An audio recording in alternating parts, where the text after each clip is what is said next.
think the United States is still hoping that Iran will return to the negotiations in Vienna, the ones that were paused back in June before the Iranian elections.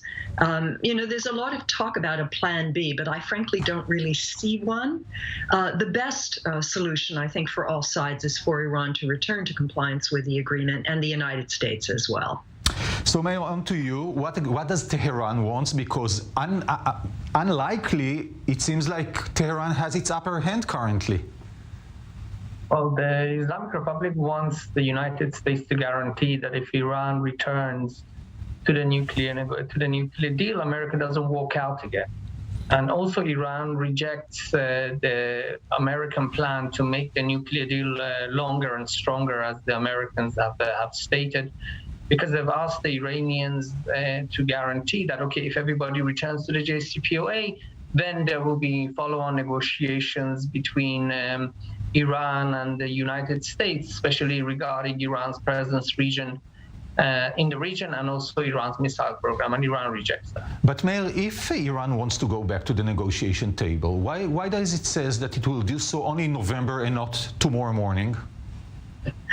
Well, it seems that Ayatollah Khamenei seems to believe that the time that he can outweigh the Americans, that the more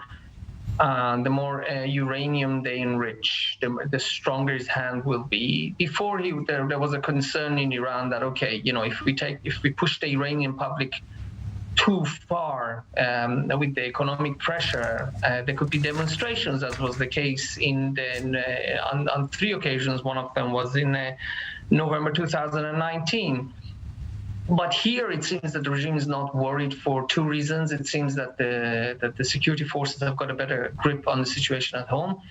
And unfortunately, I have to say, here COVID has also served the interest of those in Iran who don't want to see demonstrations in Iran, because the Iranian public, the average man in Iran, is too worried about becoming sick by COVID, and also the economic pressures have increased. So it means that there's less inclination at the moment for Iranians to go out on the street to demonstrate. So this is, in a way, has also encouraged Ayatollah Khamenei to try to wait out the Americans. But if I can just add one point very briefly, Barbara said that there's no plan B. I think that there may be a plan B, and that will be the next Board of Governors meeting of the IAEA. I think it's November or December. In that meeting, yes, Iran could be referred to the Security Council. So, Barbara, back to you. As Meir said, you said there is no plan B. Israeli officials met American officials this week in Washington. What they've heard from them, if my ears do not mislead me, was that they opt for the diplomatic negotiations, but if not, they will impose more sanctions at the end of the year, and then we will see, which is mainly more the same. Look, I don't know what more sanctions can be imposed on Iran. The only things out there would be if the European Union decides to re-implement all the sanctions that it lifted, which would be an important symbolic slap at Iran, but wouldn't have very much practical impact because European companies are not trading with Iran. They're afraid of American sanctions. The other thing would be, as Meir alluded to, some action at the UN Security Council, but there I think Russia and China will shield Iran from UN sanctions.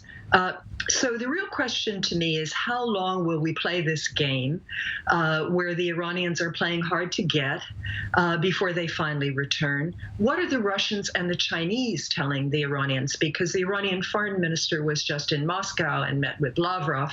Are the Russians telling the Iranians that they need to get back to these talks?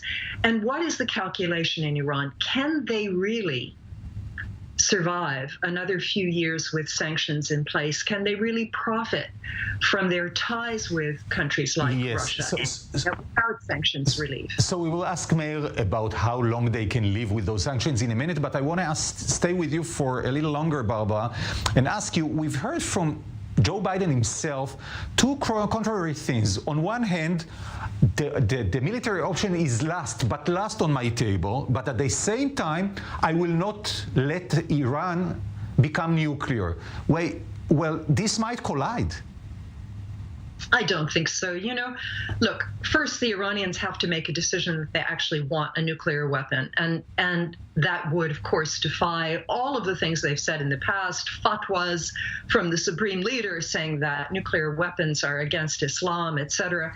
It would trigger a nuclear arms race with Saudi Arabia, United Arab Emirates, other countries, which I don't think Iran wants to see. Iran wants and has already the capacity, the hedging capacity. If pressed, it could make a nuclear weapon. I think that's really sufficient for their purposes. What they're looking for are other kinds of concessions, particularly in terms of sanctions and as sanctions relief. And as Meir mentioned, also some kind of, if not guarantee, at least provision that if a future U.S. government were to leave the deal again when Iran was in compliance, that there would be some sort of compensation to Iran. I think that's what they're looking for. So, Meir, a couple of questions. A, what Barbara referred to, how long can Iran live with those sanctions? A few months, a few years, etc. And B, can it be that Iran lied all along the way? Can the fatwas be changed and Iran will appear suddenly wishing or wanting to achieve nuclear weapon? Well, I wish the fatwa was true, but as the Mossad operation in Tehran showed, that it doesn't stand for anything. Though, if the Islamic Republic was really following the fatwa of Ayatollah Khamenei, then it wouldn't have been designing all these plans coming up just for plans of nuclear weapons. Because if it's a fatwa, then why are you coming up with these plans? This is why, again, another reason why I don't think we can invest too much in the fatwa. The other question is, how long can they withstand? Well, actually, I think there may be a little hope. We could see maybe light at the end of the tunnel, and this time it's not a train approaching. I think Abdullahian it's possible that the Russians may have told them that, look, you really need to return to the negotiation table, because as Barbara rightly said, it's possible that the Russians and the Chinese may veto a United Nations Security Council. But do the Russians and the Chinese want to pick another fight with America? I mean, both of them already have a range of issues. Do they want to add Iran to this, especially because Iran is the party that's not agreeing to return to the nuclear negotiations? I'm not sure, to be honest with you. I think we actually may see the Iranians returning sometime soon. Yes. But how long the regime stands,